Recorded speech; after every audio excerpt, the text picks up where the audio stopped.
ஓம் ஏகதந்தாய தத்புருஷாய வித்மகே வக்ரதுண்டாய தீமதுனோ நந்தி பரசோதயா. குரு பிரம்மா குரு விஷ்ணு குரு தேவோ மகேஸ்வரராய. அனைவருக்கும் கோடான கோடி நமஸ்காரங்களை தெரிவித்துக் கொள்கிறேன். எல்லாரும் எப்படி இருக்கீங்க?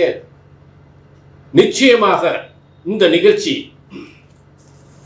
இது ஒரு மாத பலன். இந்த மாத பலன் எதற்காக உங்களுக்கு? எல்லா மனுஷாளுக்கும், ஆண் பெண் எல்லாருக்குமே ஒவ்வொரு காரியங்களுக்காக வாழ்க்கை ஒரு லட்சியத்தை, இன்னைக்கு இது நடக்கணும், இன்னைக்கு இது நடக்கணும்.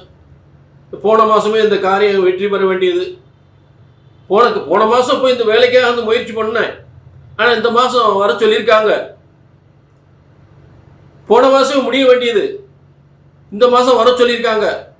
இப்படி ஒவ்வொருவருக்கும் ஒவ்வொரு விதமான காரியங்களுக்காக ஒவ்வொரு மாத கிரகங்கள் இந்த மாதம் எந்தெந்த ராசிக்கு என்னென்ன காரியங்கள் ஜெயமாகும், நீங்கள் எதை நோக்கி பயணிக்க வேண்டும்,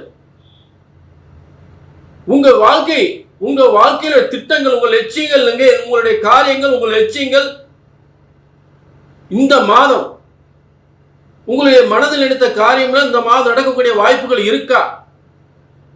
நீங்கள் எதை செய்ய வேண்டும், எதை செய்யக்கூடாது, எதை செய்தால் பாதகம் ஏற்படும், எதை செய்தால் வெற்றி ஏற்படுத்தும்?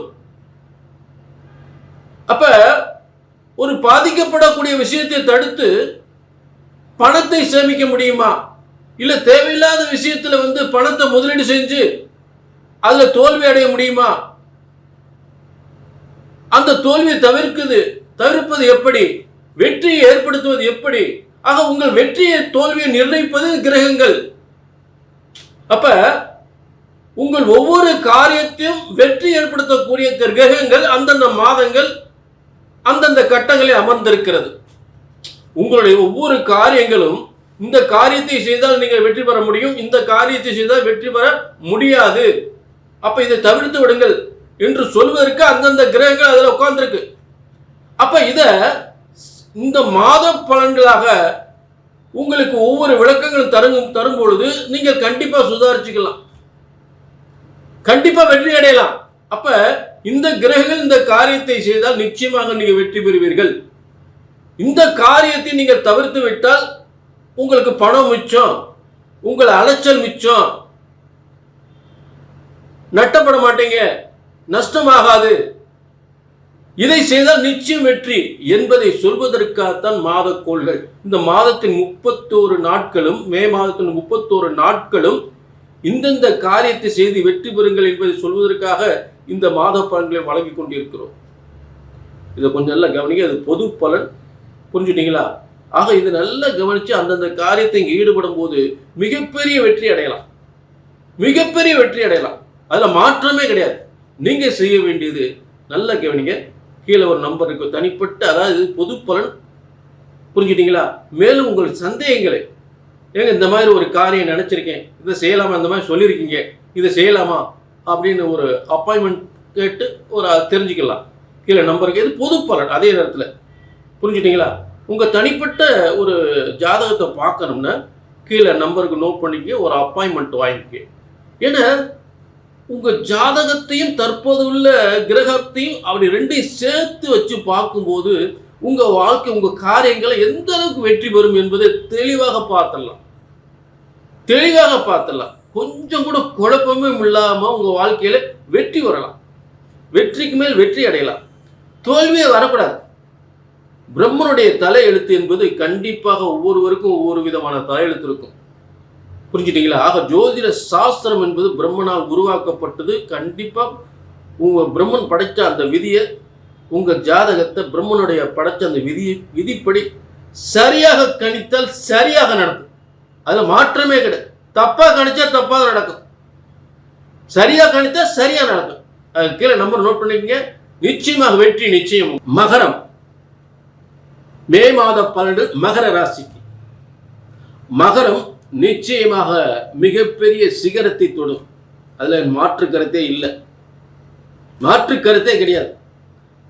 அதாவது வாழ்க்கையில ஒரு சிறப்பா ஒரு முன்னேறக்கூடிய யோகம் இந்த மே மாதம் அதாவது ஒரு அற்புதமான திடீர் அதிர்ஷ்டம் ஏற்படக்கூடிய பதவியில திடீர் அதிர்ஷ்டம், சொத்துக்கள் பெறுவதில் திடீர் அதிர்ஷ்டம், ஒரு அரசாங்க அரசியலில் மிகப்பெரிய பதவி அடைவது திடீர் அதிர்ஷ்டம். அதே நேரத்தில் மகர ராசிக்காரங்களுக்கு ஒரு 7ஆம் இடம் என்று சொல்லக்கூடிய மிகப்பெரிய வெற்றி ஸ்தானம், 5ஆம் இடம் என்று சொல்லக்கூடிய, அதாவது சந்திரனாகப்பட்ட 7ஆம் இடம் ஒரு கூட்டு ஸ்தானம். அப்ப இந்த கூட்டு ஸ்தானம் எங்க இருக்குன்னா 10ஆம், இந்த மே மாதத்துல எங்க ஆரம்பிக்குதுன்னா 10ஆம் இடத்துல. அப்ப ஒரு கூட்டு முயற்சியால் நிச்சயமாக மிகப்பெரிய கூட்டு முயற்சி, ஒரு அரசாங்கத்தில் இருக்கிறவங்களோட, அரசியல் இருக்கிறவங்களோட தொடர்பு கொண்டு ஒரு கூட்டு முயற்சியில் மிகப்பெரிய வெற்றி, மிகப்பெரிய தொழில் தொடங்கக்கூடிய, மிகப்பெரிய வெற்றி அடையக்கூடிய ஒரு அற்புதமான யோகம் மகர ராசிக்கு உண்டு. மாற்று கருத்தே கிடையாது, நிச்சயமா உண்டு. பெரிய லெவல்ல முன்னுக்கு வந்துருவாங்க. சரி, அடுத்து இப்ப பெரிய லெவல்ல முன்னுக்கு வராங்கன்னா அதுக்கு அடுத்த காரணம் தனஸ்தானத்தில் ராகு உட்கார்ந்துருக்காரு. இந்த ராகு சர்வதேச அளவில் தொழில் பண்ணி முன்னுக்கு வரக்கூடிய தனஸ்தானம், குடும்பஸ்தானத்துல.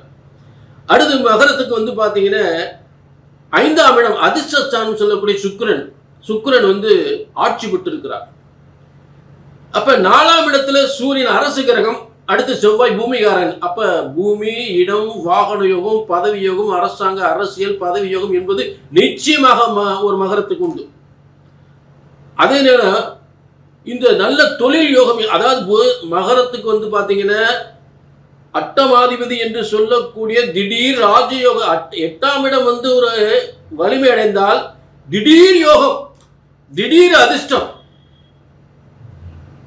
திடீர்னு ஏதாவது ஒரு எதிர்பாராத பண வரவு, பதவி யோகம், அப்படியே உங்களை அப்படியே ஆச்சரியத்துல மகிழ்ச்சியில பொங்க வச்சிடும், ஆச்சரியப்பட வைக்கும். அப்படிப்பட்ட யோகம் நிச்சயமா உண்டு மகர ராசி. அடிச்சு சொல்றேன், ஆணித்தனமா சொல்றேன், மகர ராசிக்கு திடீர் ராஜ யோகம் நிச்சயம் உண்டு. அரசாங்க அரசியல் பதவி, பூமி, இட, சொத்துக்கள் கண்டிப்பா உண்டு. காலப்புருஷ தத்துவத்துக்கு முதல் ராசி மேச ராசியில் ஒரு கிரகம் வலிமை அடைந்தால் எல்லாருக்குமே சுய எண்ணங்கள், ஆசைகள் எல்லாம் நிறைவேறும். காலப்புருஷ தத்துவத்துக்கு 2ஆம் இடத்தில் தனஸ்தானத்தில் சுக்கிரன் வலிமை அடைந்தால் எல்லாருக்கும் பண வருமானங்கள் கொட்டும். ஆக அந்த காலப்புருஷ 2ஆம் இட தனம், வருமானம், பொன் பொருள் வருமானம் தரக்கூடிய அந்த 2ஆம் இடத்தில் காலப்புருஷ தத்துவத்துக்கு 2ஆம் இடத்தில் சுக்கிரன் வலிமையா இருக்கும் போது அதுவே மகர ராசிக்கு அதிர்ஷ்டஸ்தானமாக அமைகிறது. அவ ஒரு அதிர்ஷ்டத்தின் உச்சத்திற்கு செல்லக்கூடிய ஒரு யோகம் தான் சுக்கிரன் இருக்கக்கூடிய யோகம் மகர ராசிக்கு. பிரமாதமா இருக்கும், பிரமாதமா இருக்கும். நல்ல பதவி, பேர், புகழ், அந்தஸ்து, கௌரவம் எல்லாம் கிடைக்கும். இது பொது பலன். உங்க தனிப்பட்ட ஜாதகத்தை பார்க்கணும்னு கீழே நம்பருக்கு நோட் பண்ணிக்கங்க. ஜோதிட சாஸ்திரம் ஒருபோதும் தப்புவதில்லை, தவறுவதில்லை. மகரம் நிச்சயமாக சிகரத்தை தொடும். இது எந்த அளவுக்கு உண்மை என்பதை கீழே நம்பரை நோட் பண்ணிட்டு ஒரு அப்பாயின்மெண்ட் வாங்கிக்கலாம்.